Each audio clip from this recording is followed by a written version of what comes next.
देश को मजबूत बनाने के लिए जो कार्य है, सभी कार्यों को सामने रखते हुए उसी प्रेरणा से प्रेरित होकर मैं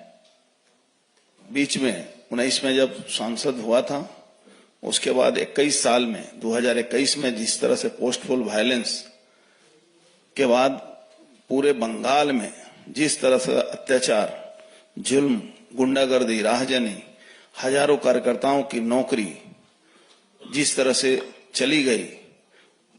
50 से ऊपर लोगों की हत्या हुई, सुप्रीम कोर्ट ने आदेश दिया, वहां सीबीआई की इंक्वायरी शुरू हुई। उस पोस्ट पोल वायलेंस में हमारे क्षेत्र में सबसे अधिक लोगों को झेलना पड़ा और उसी अत्याचार के तहत अपने ऊपर तो अत्याचार हुआ, उसको मैं किसी भी तरह से झेल रहा था, लेकिन कार्यकर्ताओं को बचाने के लिए कुछ दिन तक मुझे थोड़े से समय के लिए पार्टी से थोड़ी दूरी बनानी पड़ी। कार्यकर्ता जिस तरह से मारे जा रहे थे, हत्या हुई थी और बहुत मुश्किल से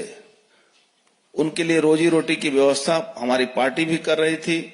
और थोड़े बहुत सामर्थ्य में मैं भी कोशिश कर रहा था। लेकिन मैंने ये देखा कि सरकारी तृणमूल पार्टी जो पश्चिम बंगाल की है,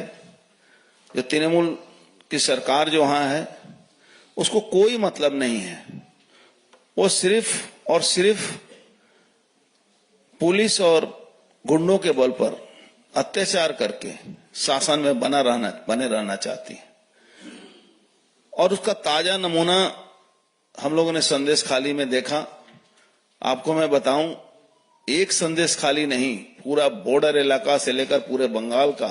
हर विधानसभा कहीं न कहीं संदेश खाली की तरह वहां के लोग जी रहे हैं। माताएं बहनों के ऊपर अत्याचार हो रहा है, आप प्रतिवाद नहीं कर सकते हैं, आप किसी को बोल नहीं सकते हैं, आपकी एफआईआर नहीं लिखी जाएगी, आपका कोई कंप्लेन नहीं लिखा जाएगा। इस तरह का अत्याचार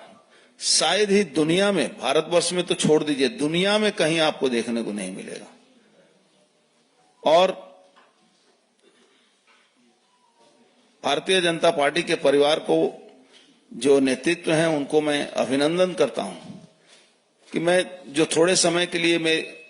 सक्रियता मेरी भारतीय जनता पार्टी के साथ नहीं थी, उसके बावजूद भी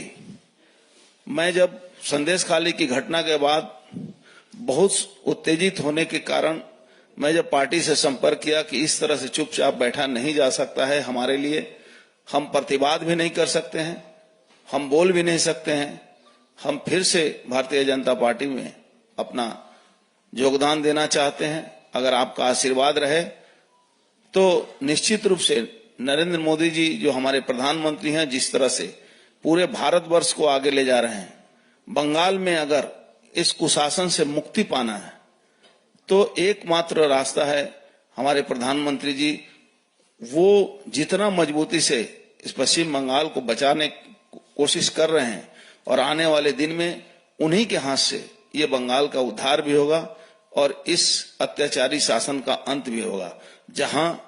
प्रशासन और गुंडे एक साथ मिलकर अपराध को अंजाम देते हैं। और जिस तरह से नरेंद्र मोदी जी का आशीर्वाद मिलने के बाद पूरे दुनिया के लोगों ने संदेश खाली की घटनाओं को देखा, वहां के हमारे कार्यकर्ता, हमारी माताएं बहनों ने जिस तरह से प्रतिवाद किया, वहां के साधारण लोगों ने जब प्रतिवाद किया, उसी के कारण पूरी दुनिया जानी। और सबसे बड़ा और एक कारण बंगाल के हमारे जो मतुआ भाई हैं, हमारे जो नमोसूद्रो भाई हैं, जिनको सीए का जो कानून लागू हो गया, उससे पूरे क्षेत्र में एक उनको रिकॉग्नाइज हुआ कि नहीं, वो आज रिफ्यूजी नहीं है। इन तमाम बातों को हमारे नरेंद्र मोदी जी जो प्रधानमंत्री हैं, उनके बदौलत ये संभव हुआ है, जिसका प्रतिवाद आप जानते हैं वहां की सरकार, वहां के मुख्यमंत्री सीधे तौर पर करती हैं। उनको बरगलाया जाता है, उनको झूठ कहा जाता है। इन तमाम बातों को सामने रखते हुए जब हम लोगों ने महसूस किया कि इस शासन को अंत होने में एकमात्र एक ही नेतृत्व सफल हुए जो है नरेंद्र मोदी जी, और इसीलिए भारतीय जनता पार्टी के परिवार में मैं फिर से शामिल हुआ और आभार व्यक्त करता हूं हमारे तमाम नेताओं को जिन्होंने मुझे ये मौका दिया कि आने वाले दिन में भारतीय जनता पार्टी के परिवार के साथ मिलकर बंगाल की जनता की मुक्ति के लिए जो लड़ाई नरेंद्र मोदी जी कर रहे हैं, हमारे प्रधानमंत्री जी कर रहे हैं, उस लड़ाई को हमारी पार्टी कर रही है। उस लड़ाई में छोटा सा भी अगर भी सहयोग मैं दे सकूं तो अपने आप अपने जीवन को मैं धन्य महसूस करूं।